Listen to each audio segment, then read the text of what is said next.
1979년 현재는 서울시 중랑구 면목동 녹색병원 자리에 있던 가발공장 YH무역에서 업체가 폐업 공고를 하자 여공 200명이 부당 폐업에 반대 농성을 했습니다. 이를 저지하기 위해 중앙정보부에서 보낸 남자들은 곤봉을 뒤로 잡고 심하게 때려서 피를 철철 나게 했고 이를 본 정경조차 말릴 지경이었습니다. 마포 시민당사에서 농성투쟁을 하던 여공들은 1200명의 곤봉을 든 남자들과 정경들에게 질질 끌려나가며 아수라장이 됐습니다. 건물 안에는 사람들의 비명소리가 가득한 가운데 한 여성의 시신이 갑자기 건물에서 떨어졌고 그녀는 바로 21살의 여공 김경숙 씨였습니다.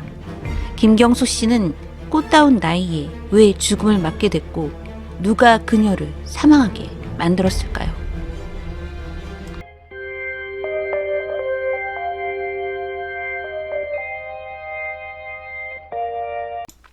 안녕하세요. 저는 미스테리한 사건과 사고를 전하는 콜드케이스 크리스비입니다. 2021년 4월 22일 SBS 꼬리에 꼬리를 무는 그날 이야기에서 잔혹한 8월의 역사 101호 작전 흰 장갑의 습격이라는 제목으로 그날의 이야기를 전했습니다. 1979년 8월 11일 새벽 2시 한국일보 신문사 사진부 박태용 기자는 마감 시간까지 혼자 신문사에 야근을 하게 됐고 당시 12시 통금 시간도 있었고 마감 시간이 넘은 새벽 1시가 넘는 시간까지 들어오지 않는 선배가 이상하다고 생각했습니다. 그는 뭔가 일이 있구나 라고 생각하고 차를 끌고 나갔는데 앞에서 20명 정도의 젊은 남자들이 있었습니다. 기자의 본능으로 사진을 찍게 됐고 후레쉬가 터지자 남자들이 박 기자를 향해 고개를 돌렸습니다. 마포 거리에 흰 장갑을 낀 남자들은 박 기자에게 너 뭐냐? 라고 하며 카메라를 던지고 발길질을 하며 무차별적인 폭행을 했습니다. 박 기자는 한국일보 기자라고 하면서 야간 통행증을 꺼냈지만 남자들은 기자? 기자는 무슨? 이라고 하며 더한 폭행을 가했고 옆에는 경찰이 바라만 보고 있었습니다. 그런데 흰 장갑의 남자들에게 피해를 본 사람은 박 기자뿐만이 아니었는데 이들은 집단으로 다니며 15명의 기자와 국회의원 그리고 수백 명의 젊은 여성을 끔찍하게 폭행했습니다. YH무역은 1966년 10여 명의 사원으로 출발한 가발 회사로 가발 수출의 호경기와 정부의 수출 지원 정책에 힘입어 창립 4년 만인 1970년에 종업원 3,000명의 국내 최대 가발업체 수출 순위 15위의 대기업으로 성장했습니다. 당시 외국에 팔리는 가발은 중국에서 주로 만들었고 저품질의 가짜 머리카락이었는데 장 회장은 한국인의 머리카락으로 좋은 품질의 가발을 만들고 가발을 만들기 위한 머리카락은 보통 가격의 4배로 사들였습니다. 그래서 삭발 모정, 삭발 효녀라는 유행어가 생기게 됐고 가난한 집에서는 머리카락을 잘라 판돈으로 생활비를 하기도 했습니다. YH무역의 여성 노동자들은 밤낮 없이 야근을 하며 열심히 일을 했지만 당시 월급은 15,028원이었습니다. 그 당시 보통 회사원 월급은 36,000원이었는데 YH무역의 여공들은 일하는 시간에 비해 턱없이 부족한 월급을 받았습니다. 마치 다단계처럼 여공들에게 일할 사람을 데리고 오게 해서 휴가라는 인센티브를 줬고 한 달에 2번만 쉴 수 있고 퇴직금도 없었다고 전했습니다. YH무역은 회사 창립자는 장용호 회장으로 박정희 대통령에게 철탑 산업 훈장을 받고 종합소득세 랭킹 10위에 들면서 가발 공장으로 많은 돈을 벌어들였습니다. 하지만 장 회장은 친인척이 경영하며 미국에서 문어발식으로 사업을 늘려서 돈을 밖으로 빼돌리게 되고 여공들에게는 부당한 해고, 전직, 전출, 감봉을 행했습니다. 그래서 불안한 여공들은 노동조합을 만들었지만 아무도 그들의 항의를 듣지 않았습니다. 이유는 어린 나이에 들어온 여공들이 못 배우고 나이도 어리고 여자이기 때문이었습니다. 이들은 노동계의 최약자였고 공순이라고 비하를 들으며 작업장에서는 이름도 아닌 번호로 불렸습니다. 어떤 공장에서 일하던 23살 여공이 투신 자살하는 사건도 있었는데 그녀의 팔에는 인간답게 살고 싶다. 내 이름은 공순이가 아니라 미경이다. 라고 유서가 쓰여 있었습니다. 1975년 3월 회사의 처사에 견디다 못한 가발업체 여성 노동자들은 담당 감독의 독단적 인사이동 등 재반 문제로 건조반 200여 명의 노동자들이 작업을 거부했습니다. 이를 계기로 5월 4일 전국 서민 노조 YH 지부를 결성했는데 회사 측은 핵심적인 역할을 하던 김경숙, 박금순, 이옥자, 전정숙 등을 해고하였고 최고참인 최순영에게 강원도 하천공장으로 출장 명령을 내렸습니다. 1979년 3월 29일 회사는 결국 부채와 적자 운영, 노조의 임금 인상 요구 등의 이유를 제시하며 4월 말로 폐업한다는 공고를 냈습니다. 7월 30일까지 아무런 해결책도 제시되지 않았고 이에 노동자들은 7월 30일 조합원 총회를 열고 회사 정상화를 요구하며 야간 농성에 돌입했습니다. 노동자들의 주간 조업, 야간 농성이 계속되는 가운데 8월 6일 회사는 일방적으로 폐업 공고를 내고 7일에는 기숙사 식당까지 폐쇄하고 퇴직금, 해고수당을 8월 10일까지 수령하지 않으면 법원에 공탁한다고 공고했습니다.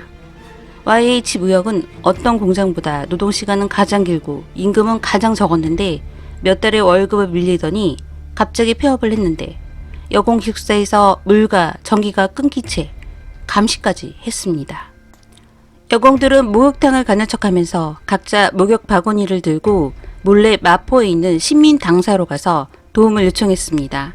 그리고 187명 여공들은 모두 신민 당사로 뛰어들어갔고 김영삼 총재는 농성을 할 수 있도록 대회장을 내주게 됐습니다.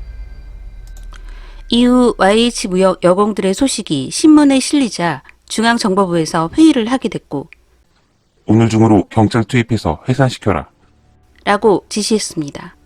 바로 100일 작전을 하기로 했는데 100일 작전이란 2명의 경찰이 1명의 여공을 연행하는 것입니다. 여공들이 신민당이 들어온 지 이틀도 안 된 시각 투입 경찰은 1200명으로 사복 경찰은 흰 장갑을 꼈습니다. 신민 당사에 잠입하려던 경찰들은 생각보다 창문이 너무 많고 안전망도 설치되지 않아서 사고의 위험을 감지하고 중앙정보부에 날짜를 미룰 것을 요청했지만 중정부에서는 이미 대통령에게 보고됐기 때문에 안 된다고 했습니다. 그렇게 100일 작전은 실행을 하게 됐고 여공 조합원들은 밖에 많은 경찰들이 모이고 바리케이트가 쳐진 것을 보고 불길한 예감이 들어 부모님 쪽을 향해 절을 하고 애국가를 불렀습니다. 여공들은 그렇게 울분에 북받쳐서 울기 시작했고 그때 평소 조용하기만 했던 김경숙이 조합원들 앞에 서서 결의를 다졌습니다. 김경숙은 평소 일기를 썼는데 남동생이 대학 학비를 벌기 위해 청량리 견습 여공을 시작하고 처음으로 YH 무역에서 정직원이 되고 열악한 근무 환경 속에 야간 학교 2시간 수업을 받기도 했습니다. 김경숙의 일기장에는 하루 건너 철야 작업을 하고 코에서 피가 펑펑 나오고 쓰러지기까지 해서 너무 힘들어서 자살하고 싶었는데 고향이 길을 막았다. 라는 글이 적혀 있었습니다. 모두가 잠든 새벽 2시 신민당사로 난입한 경찰은 무자비한 폭행을 가하기 시작했습니다. 현재 8순이 된 이성춘 기자는 당시 신민당 사무총장 자리에 있었는데 깜빡 잠이 들었다가 깼는데 와 하는 소리가 들렸고 김영삼 총재와 상의를 하려 했는데 바로 흰 장갑이 벽을 뚫고 들어와서 곤봉을 휘둘렀습니다. 라고 전했습니다. 흰 장갑의 남자들은 너희들은 얌전히 있지 않으면 가만두지 않겠다.